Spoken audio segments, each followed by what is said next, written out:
দেখতে দেখতে কিন্তু শীতকাল চলে গেল, গরমকাল চলেই আসলো। আজকে একটা জায়গাতে যাব, তাই জন্য রেডি হচ্ছিলাম। আমার এই ড্রেসটা কেমন লাগছে বলো? এই ড্রেসটাই কিন্তু আমি প্যান্টালুন্স থেকে নিয়েছিলাম। তোমাদেরকে বলেছিলাম আগের ভিডিওতে, যখন পরবো শেয়ার করব। এটাই হচ্ছে সেটা। আজকে হচ্ছে স্যাটারডে, আজকে আমার বরের অফিসে ফ্যামিলি ডে আছে। এর আগেও হয়েছে, প্রতি বছরই হয়, কিন্তু কোনোবারই যাওয়ার সুযোগ হয় না। এই বছরটা যাওয়ার সুযোগ পেয়েছি, এই জন্য রেডি হয়েছি যে আজকে যাব। আর ওখান থেকে আমরা একটু যাব গড়িয়াহাটে, যেহেতু আমার ভাইয়ের বিয়ে কয়েকদিন পরে, আমার মাসুতো ভাইয়ের।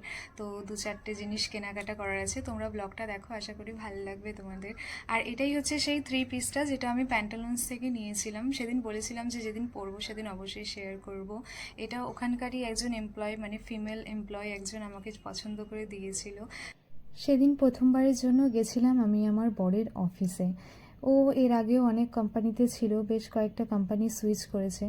ফ্যামিলি ডে প্রায় প্রত্যেকটা কোম্পানিতেই হয়, প্রতিবারই ইনভিটেশন আসে। ওর তো আসে, সাথে আমারও আসে, কিন্তু কোনোবার যাওয়া হয় না। জবের জন্য আমি অফিসে থাকি, এজন্য যাওয়া হয় না। আর এগুলো ওয়ার্কিং ডেতেই ম্যাক্সিমাম টাইমে হয়।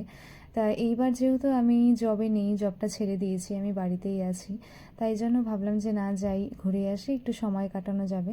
বেশ কয়েকটা অ্যাক্টিভিটি ট্রাই করেছিলাম, দিনটা খুব ভালোই কেটেছিল। সব তো ভিডিও ক্লিপে নেওয়া যায় না, ওই ছোট ছোট কয়েকটা নিয়েছিলাম, খুব ভালো লেগেছিল।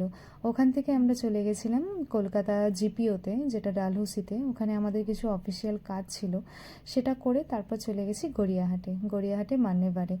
মান্যেবারে এক্সট্রিম দাম হয়, এটা আমরা জানি। অবশ্যই কাপড়ের কোয়ালিটি, ডিজাইন সব কিছুর উপরে ডিপেন্ড করে।